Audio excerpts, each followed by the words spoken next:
સમાજશાસ્ત્ર paper number 15 ટીવાય સામાજિક પરિવર્તનની આપણે વાત જે છે કરી રહ્યા છીએ. સ્વતંત્ર ભારતમાં પરિવર્તન લાવતા પરિબળોની ચર્ચા આપણે આ વિડીયોમાં જે છે કરવાના છીએ. મુખ્ય 5 મુદ્દાઓની ચર્ચા આ વિડીયોમાં આપણે જે છે કરીશું. ભારતનું સંવિધાન, સામુદાયિક વિકાસ યોજના, સંચારના સાધનો, વાહન વ્યવહાર, શિક્ષણ અને પંચાયતી રાજ. આ મુદ્દાઓ મેં આપને અગાઉ લખાવેલા છે.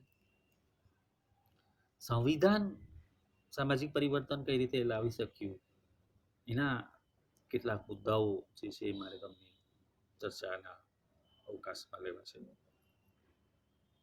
સંવિધાનમાં હું કેટલાક મુદ્દાઓ જો તપાસું, પ્રત્યેક નાગરિકને કાનૂન અને સક્ષમ સમાનતાનો અધિકાર આપવામાં આવ્યો. સંવિધાન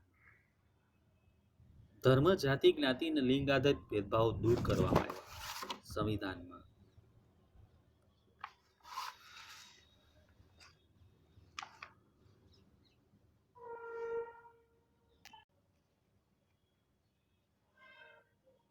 રાજ્યની નોકરીઓની બાબતમાં સમાનતાનો તકનો અધિકાર આપવામાં આવ્યો. પ્રત્યેક નાગરિકને વાણી સ્વતંત્રતાનો અધિકાર આપવામાં આવ્યો. માણસનું વેચાણ, વેટ પ્રથા જે બાબતો દૂર કરવામાં આવી. ધર્મનિરપેક્ષતા સંવિધાનમાં લાવવામાં આવી.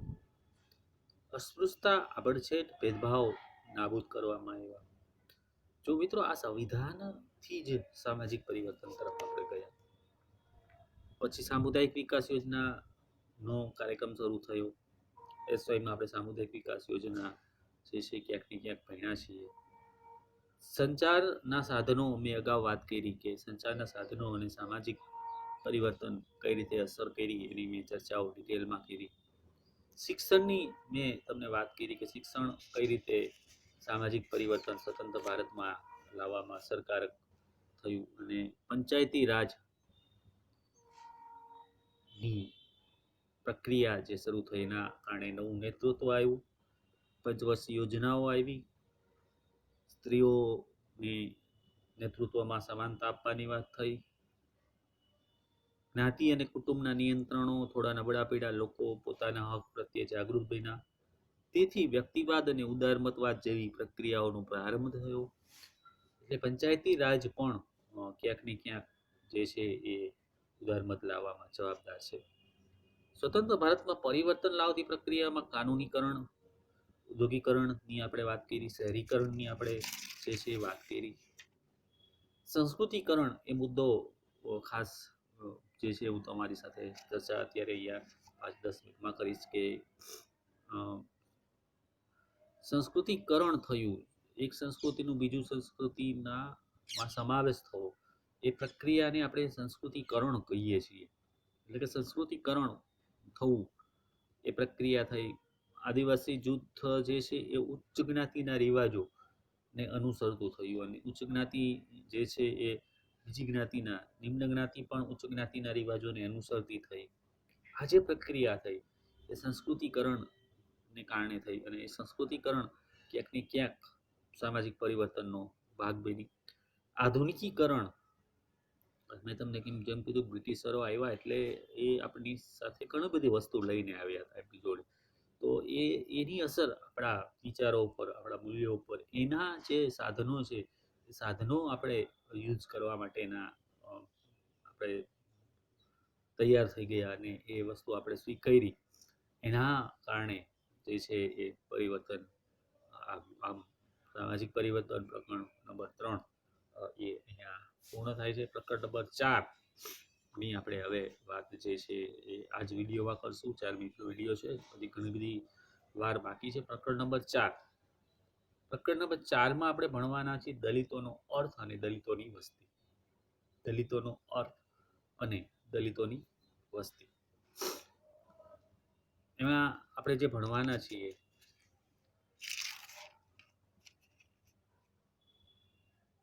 દલિતોનો અર્થ અને દલિતોની વસ્તી. મિત્રો, દલિત શબ્દનો પ્રયોગ ખાસ કરીને ડૉક્ટર બાબા સાહેબ આંબેડકર દ્વારા સૂચવવામાં આવ્યો. 1935 ગવર્મેન્ટ ઇન્ડિયા એક્ટ પસાર થયો. દલિતો માટે અનુસૂચિત જાતિ એવો શબ્દ 1935માં અનુસૂચિત જાતિ એવો શબ્દ જે છે વાપરવામાં આવ્યો. 2000ની હું એના દલિતોની વસ્તીના આંકડાઓ વિશે વાત નહીં કરું, પણ એ સમયે એ આંકડાઓ તમે વાંચી લેજો કે કયા રાજ્યમાં કેટલા દલિતોની સંખ્યા હતી. પણ એ સમયે દલિતોની પરિસ્થિતિ જે છે આઝાદી પૂર્વે એ ખૂબ જ ગંભીર હતી. મેં તમને કીધું કે ગંભીર કેવી હતી એ જોવું હોય, તમારે કદાચ સદ્રશ્ય જોવું હોય તો તમે ડૉક્ટર બાબા સાહેબ આંબેડકરની જીવન ચરિત્રની સિરિયલ જે છે તમે જોશો તો તમને એ સમયના દલિતોની પરિસ્થિતિ કેવી હતી એ કદાચ હું સમજાવીશ તોય નહીં સમજ પડે, પણ તમે જોશો તો તમને વધુ એમાં ખબર પડશે. એટલે હું એની પર પણ ચર્ચા નહીં કરું. મેં અવારનવાર ક્લાસમાં આની મુદ્દાઓની ચર્ચા મેં તમારી સાથે દલિતોની કરેલી છે. કૂવાઓ અલગ હતા, પીવાના પાણી અલગ હતા, રસ્તાઓ અલગ હતા, બહુ બધું હતું, વર્ણવી ન શકાય એવું બધું હતું. એટલે એ બધી ચર્ચાઓ આપણે અત્યારે કરતા નથી. પણ ભારતમાં દલિતો માટેની નીતિ કેવી હતી, ભારતમાં દલિતો માટેની નીતિ કેવી હતી અથવા કેવી છે, એની વાત જે છે આપણે અત્યારે આ મુદ્દામાં જે છે ચર્ચા કરવાના છીએ. કુલ 5 મુદ્દાઓ એની અંદર આપણે જે છે ચર્ચા કરવાના છીએ. એની પહેલા એ 5 મુદ્દાઓ જે છે એ આપણે લખી લઈએ.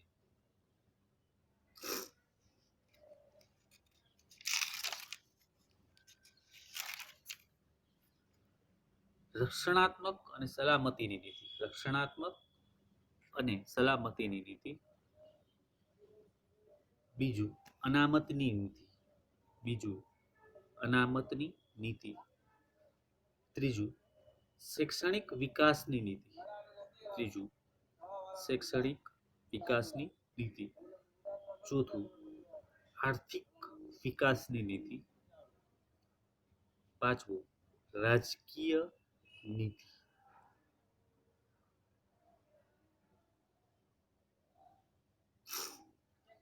પેલું મિત્રો, દલિતોને ઉત્થાન માટેની નીતિઓમાં પહેલું રક્ષણ અને સલામતી.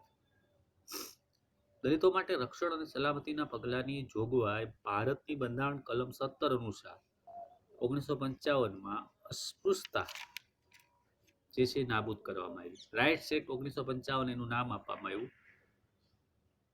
1976માં એને કાયદાનું સ્વરૂપ પડ્યું ને કે એનો અમલ થયો, અધિકારોનું રક્ષણ થાય એવું ખાસ એમાં ધ્યાનમાં લાવવામાં આવ્યું.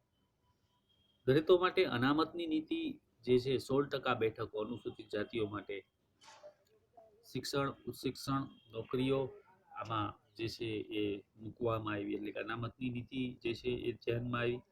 શૈક્ષણિક વિકાસ એમાં રાજીવ ગાંધી નેશનલ ફેલોશિપ યોજના, free coaching scheme, Babu Jagjivan છાત્રાવાસ, ડૉક્ટર બાબા સાહેબ આંબેડકર છાત્રાલય યોજના, આવી અનેક યોજના શિક્ષણ માટે મૂકવામાં આવી, ખાસ કરીને દલિતો માટે. આર્થિક વિકાસ થાય એટલે આર્થિક વિકાસ માટે નોકરીમાં અનામત પ્રથા દાખલ કરવામાં આવી. જાહેર ક્ષેત્રના સ્પર્ધાત્મક સજ્જતા માટે તાલીમ કેન્દ્રો મફતમાં શરૂ કરવામાં આવ્યા. સબસિડીવાળી લોન જે છે આપવામાં આવી. માનવ ગરિમા યોજના હેઠળ સ્વરોજગારી કુટીર ઉદ્યોગ માટે બેંકેબલ યોજના, સહાય યોજના શરૂ કરવામાં આવી. હસ્તકળા કારીગરી ગૃહ ઉદ્યોગ માટે તાલીમ યોજનાઓ શરૂ કરવામાં આવી. ઇનોવેટિવ પ્રોજેક્ટ કેટલાક શરૂ કરવામાં આવ્યા. ભૂમિ સુધારણાના પગલે ભૂદાનથી જે જમીન પ્રાપ્ત થાય, ભૂદાનની ચળવળ કોને શરૂ કરી હતી આપણે સૌને ખબર છે, વિનોબા ભાવે. એમાં દલિતોને ઘર અને ખરાબારી જમીન જે છે ફાળવવામાં આવી, જેથી કરીને એ લોકો ત્યાં ખેતી કરી શકે અથવા પોતાનો વસવાટ જે છે કરી શકે. એ યોજના શરૂ કરવામાં આવી. ઇન્દિરા આવાસ યોજના, રાજીવ ગાંધી આવાસ યોજના, અટલ બિહારી વાજપેયી આવાસ યોજના, અનુસૂચિત જનજાતિના લોકોને ઘર પૂરું પાડવાની યોજનાઓ જે છે એ મૂકવામાં આવી. આમ આર્થિક વિકાસની નીતિએ દલિતોને માટે ખાસ ઘડવામાં આવી. રાજકીય નીતિની અંદર જો જોઈએ તો કલમ નંબર 332 થી તેમજ 1992 થી 74માં બંધારણના સુધારા દ્વારા પંચાયતો અને નગરપાલિકાઓમાં અનુસૂચિત જાતિની વસ્તીના 2% જેટલી બેઠકો, વસ્તીની કુલ 2% જેટલી બેઠકો અનામત રાખવાની જોગવાઈ અને અનુસૂચિત જાતિની સ્ત્રીઓ માટે 33% બેઠકો અનામત રાખવાની જોગવાઈ રાજકીય નીતિમાં કરવામાં આવી. તો મિત્રો આ દલિતોની નીતિઓ, તમને એમ થાય કે આ મુદ્દો આપણે પેપર નંબર 15માં શું કામ ભણ્યા? આ માત્ર ઝલક જ છે. આટલી ચર્ચા છે એ માત્ર થોડી ઝલક જ છે.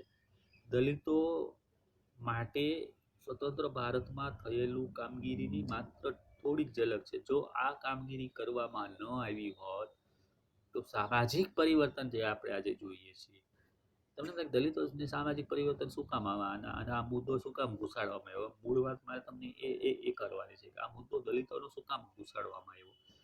જો આ સામાજિક પરિવર્તનમાં સૌથી મોટું સામાજિક પરિવર્તન એ કોઈ ને આજે જો કોઈ તો દલિતો પ્રત્યેની જે આપણી અસ્પૃશ્યતાની નીતિ હતી એ સાવ બદલાઈ ગઈ છે. ત્યાં તમે કોઈ હોટલમાં જઈને પૂછો છો કોણ વેઇટર છે દલિત છે તો હું નહીં જમું. તમારી ક્લાસમાં બેન્ચમાં કોણ બાજુ બેઠું દલિત છે તો હું નહીં એની પાસે બેસું એવું છે. એ હતું પહેલા હતું, આઝાદી પછી પણ હતું. અરે હજી પણ ક્યાંક ને ક્યાંક મિત્રો ગયા વર્ષના ક્લાસમાં હતા ત્યારે મેં તમને ઉદાહરણ આપ્યું હતું.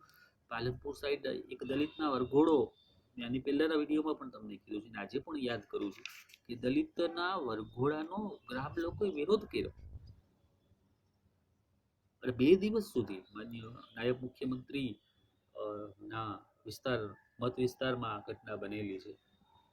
નીતિનભાઈ પટેલના મત વિસ્તારની ઘટના. 2 દિવસ સુધી લોકોએ વિરોધ કર્યો અને ત્રીજા દિવસે સમાધાન કરાવવું જવું પડ્યું. જો 2020માં વિજ્ઞાન ટેકનોલોજીના યુગમાં પણ જો આવું થતું હોય તો એ સમયની પરિસ્થિતિ કેવી હશે? તો એ પરિસ્થિતિ દૂર થઈ છે. સામાજિક પરિવર્તન આવ્યું છે. સામાજિક પરિવર્તનનું ભાગ જે ક્ષેત્રમાં આપણે કામ કરવું હતું દલિત ક્ષેત્રમાં, એવા જે કામ થયું છે. એટલા માટે આપણે દલિતોનું પ્રકરણ જે છે અત્યારે થોડી એની ચર્ચાઓ જે છે આપણે અહીંયા કરી છે. આ પ્રકરણ અહીંયા જે છે પૂરું થાય છે. પ્રકરણ નંબર 4 આપણે નવા વિડીયોમાં જે છે એ શરૂ કરીએ છીએ. સોરી, પ્રકરણ નંબર 5 જે છે આપણે નવા વિડીયોમાં જે છે શરૂ કરવા જઈ રહ્યા છે.